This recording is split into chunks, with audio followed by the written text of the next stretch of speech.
ujian hati. Tenangkan hatimu. Oke, kita berikan kesempatan untuk jamaah ada Mbak Elia. Silakan Mbak Elia. Assalamualaikum Ustadz, perkenalkan saya Elia dari Magelang. Izinkan saya bercerita tentang pengalaman hidup saya yang penuh ujian. Berawal dari tahun 2018, pada tahun itu saya mengalami kecelakaan sepeda motor yang cukup parah, yang harus menjalani operasi besar di bagian tulang rahang dan muka. Lalu setelah saya menjalani pengobatan selama beberapa bulan, alhamdulillah saya udah sembuh. Di situ saya pikir itu udah menjadi pengalaman terberat saya.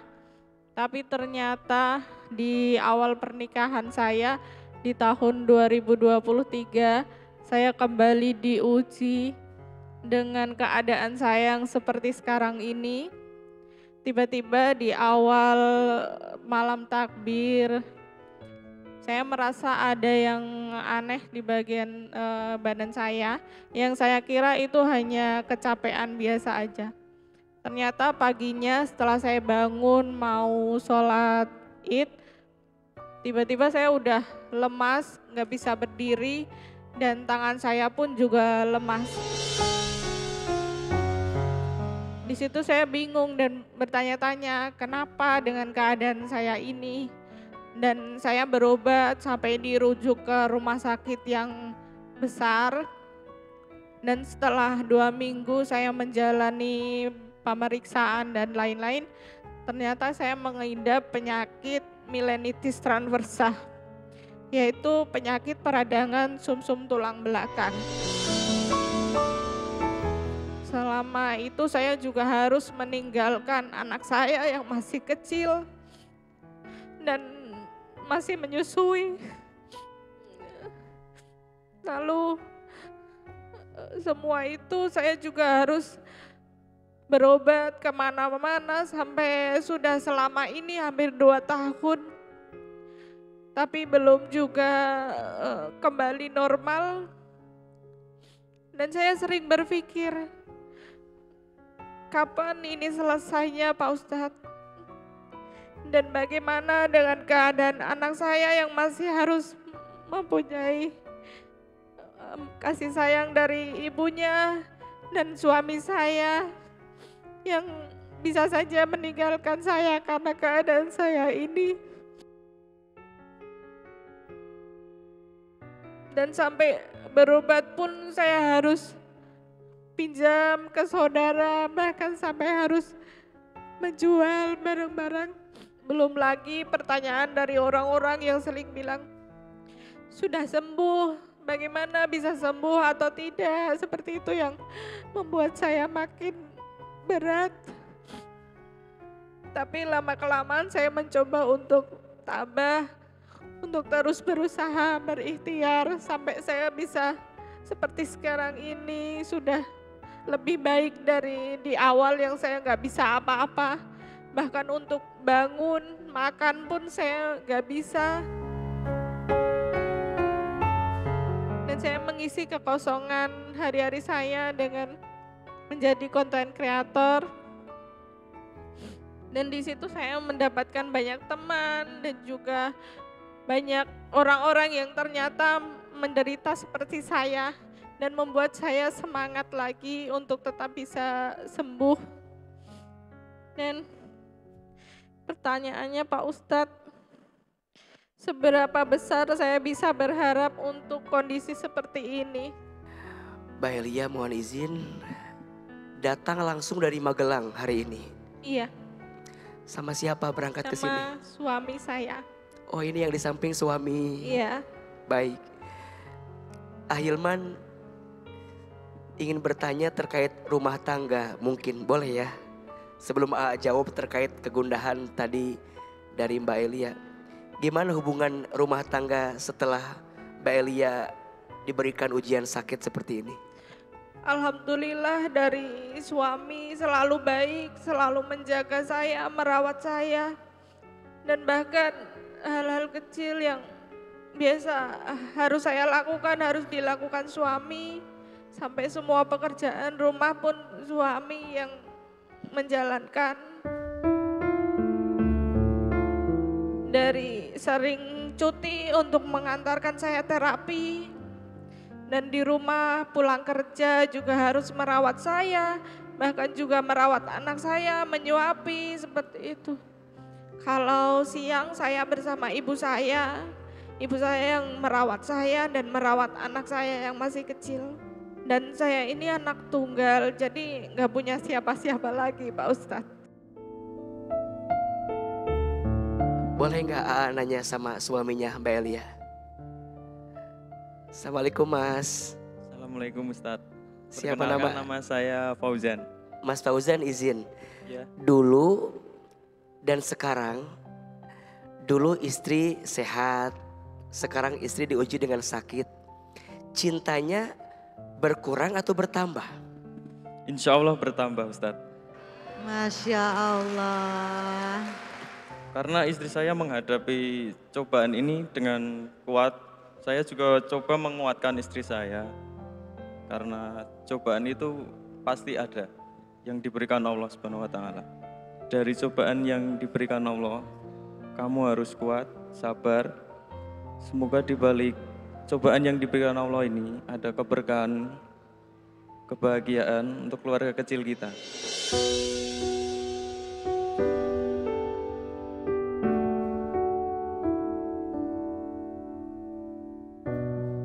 Mbak Elia, Mas Fauzan, terima kasih ya sudah hadir di kajian hati dan sudah menjadi bukti bahwa masih ada rumah tangga yang bisa berjuang bersama dalam keadaan sulit yang dirasakan. Betul?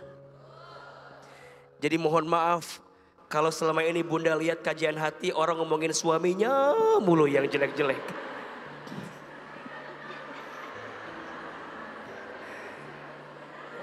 Hari ini Ahilman sekaligus ingin menyampaikan kepada semua, tidak semua laki-laki seperti itu. Masih ada laki-laki yang soleh, iya apa iya? Dan Mas Fauzan menguatkan kami semua sekaligus memberikan pelajaran kepada semua para suami agar belajar menjadi suami yang baik. Betul? Ini pelajaran yang sangat berharga. Semoga kalian Allah jaga dalam kebaikan. Satu kali Rasulullah SAW itu pernah menangis di atas pangkuannya Khadijah alaihissalam. Waktu itu Nabi meneteskan air mata. Kemudian Siti Khadijah bertanya, "Wahai suamiku, kenapa engkau menangis? Kenapa engkau meneteskan air mata?" Kemudian baginda Nabi menjawab, "Wahai istriku, aku sungguh sangat mencintaimu. Dan aku tidak pernah terbayang bagaimana jika engkau pergi meninggalkanku." Coba saya mau tanya, suami ibu pernah gak bilang gitu sama ibu? Oke, gak apa-apa. Gak apa-apa. Baginda Nabi pernah, "Aku tidak bisa membayangkan kalau engkau pergi meninggalkanku."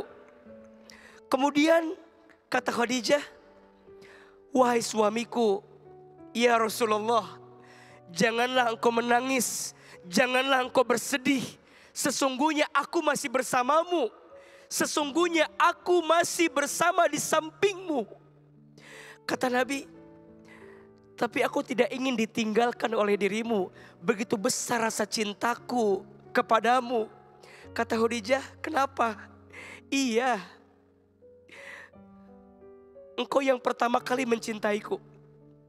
Di saat orang lain menjatuhkanku, engkau yang mengangkat derajatku. Di saat yang lain menghinaku, engkau yang memujiku. Di saat yang lain menyakitiku, engkau yang mencintaiku. Wahai Khadijah, sungguh besar rasa cintaku kepadamu. Dipeluklah badan baginda Nabi. Kemudian dibisikin oleh Khadijah alaihissalam, wahai suamiku, ya Rasulullah, aku berjanji akan terus bersamamu. Dalam keadaan apapun, dalam situasi apapun. Bahkan kata Khadijah, perhatikan, kalaupun nanti aku mati, kalaupun nanti aku meninggal dan aku harus dikubur, dan engkau tidak lagi punya bekal untuk berdakwah, engkau tidak punya lagi bekal untuk menghadirkan kebaikan, kata Khadijah, galilah kuburanku, jadikanlah tulang belulangku untuk mendukung dakwahmu ya Rasulullah, wahai suamiku. Mungkin nanti aku akan pergi meninggalkanmu, tapi sampai kapanpun kesetiaanku akan terus bertumbuh untuk dirimu. Singkat cerita, Khadijah wafat. Tahun itu disebut dengan Amul Huzni, tahun kesedihan. Baginda Nabi merasakan kehilangan yang sangat luar biasa. Kemudian singkat cerita, baginda Nabi menikah lagi dengan yang lain. Dikisahkan baginda Nabi menikah dengan Aisyah radhiyallahu anha. Ketika Nabi menikah di sana, Nabi pernah tertidur. Nabi izin ketika tidur pernah mengigo menyebut nama siapa? Khadijah, Khadijah, Khadijah. Sampai Aisyah cemburu. Ya Rasul, suamiku, kenapa engkau masih menyebutkan nama Khadijah? Bukankah dia sudah meninggal?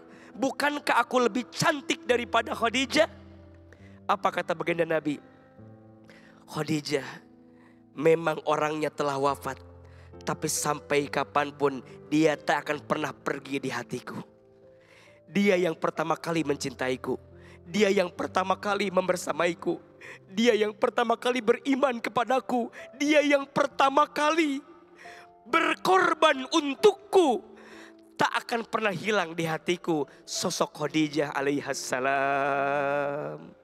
Perhatikan, Ahilman bercerita ini agar kita menguatkan hati untuk saling menjaga di rumah tangga. Betul?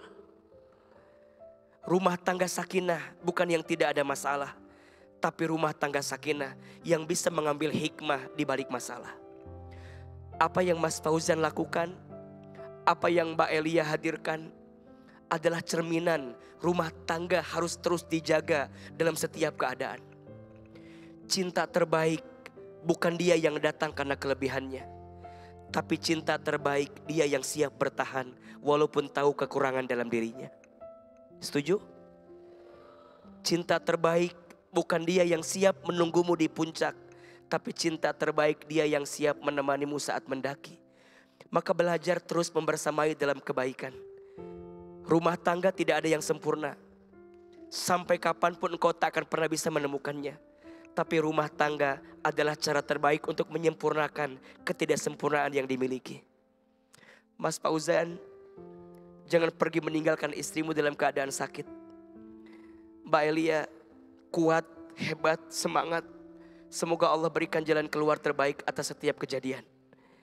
Sakit itu sarana istighfar. Sakit itu sarana minta ampun.